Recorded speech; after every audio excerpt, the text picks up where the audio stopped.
Have you heard the term learned helplessness? That's what I'm going to tell you today.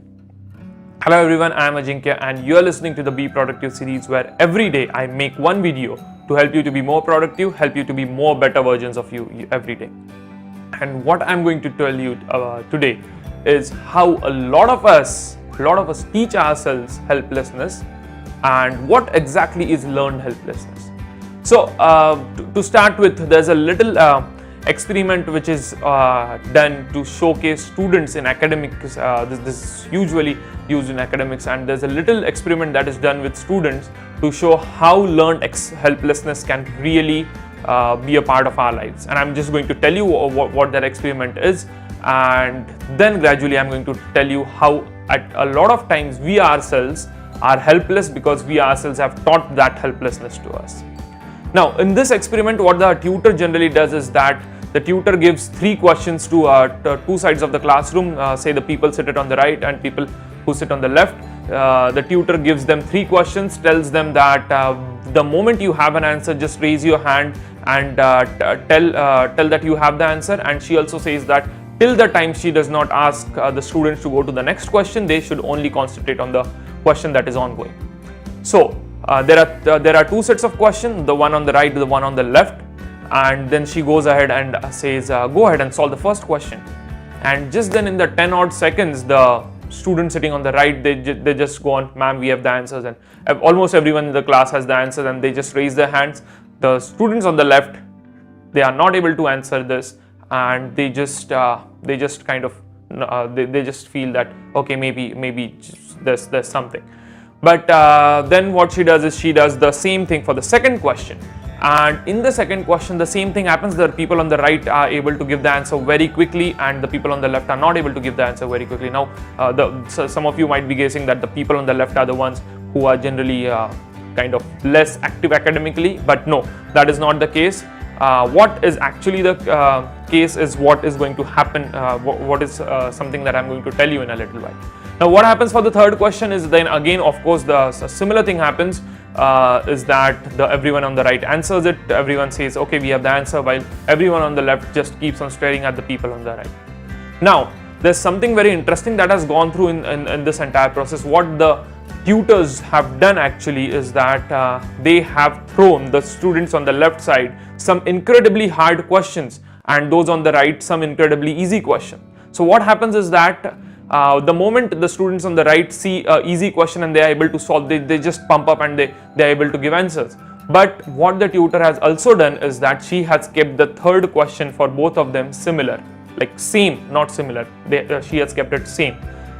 Now, the reason why the students on the left were not able to answer the third question as well was because in that small period of time, they were able to actually think of themselves, and this is the term that is being that comes for this, is learned helplessness, wherein they have taught themselves helplessness, wherein they, in those two questions, they have decided that okay, maybe this thing, the questions are too difficult, maybe I'm not as smart as everyone on the other side is, maybe they have just sulked in, and by the time they reach the third questions, they haven't even put their 100% efforts.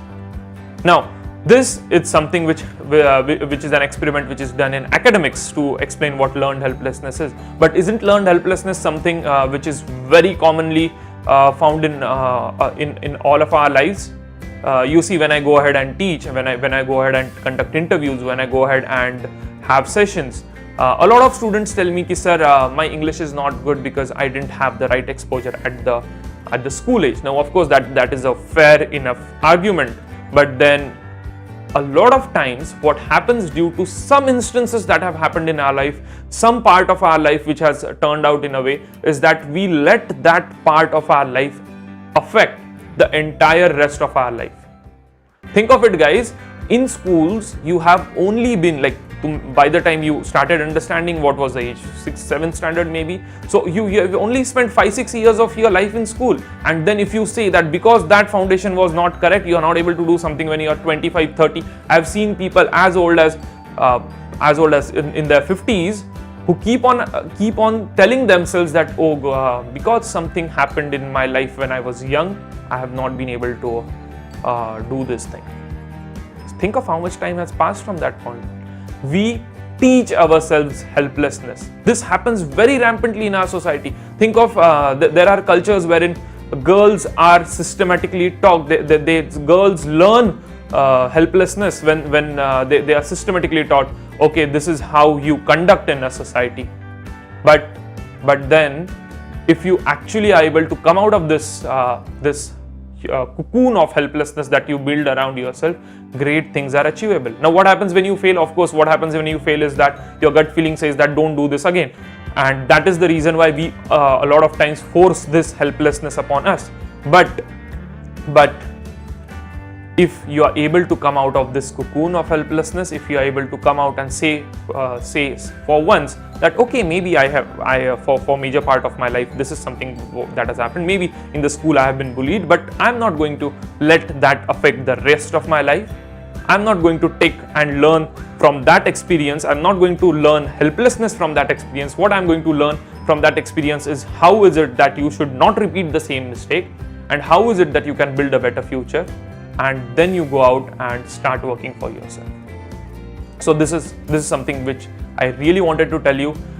Very, very important. It's time that we stop letting what has already happened affect us throughout our lives. So go ahead, identify if you have yourself taught yourself some kind of helplessness. We all have done some kind of helplessness. नहीं यार वो मैं नहीं कर सकूंगा, वो बंदा कर सकता है क्योंकि उसको वैसा एक्सपोजर था. नहीं, आप भी कर सकते हो if you come out of your cocoon of helplessness. So let me know if you found this video helpful, insightful, as well as if you have been able to find that one helplessness that you have been struggling with. I'm going to see you tomorrow again, and till then, tata, bye bye, sayonara.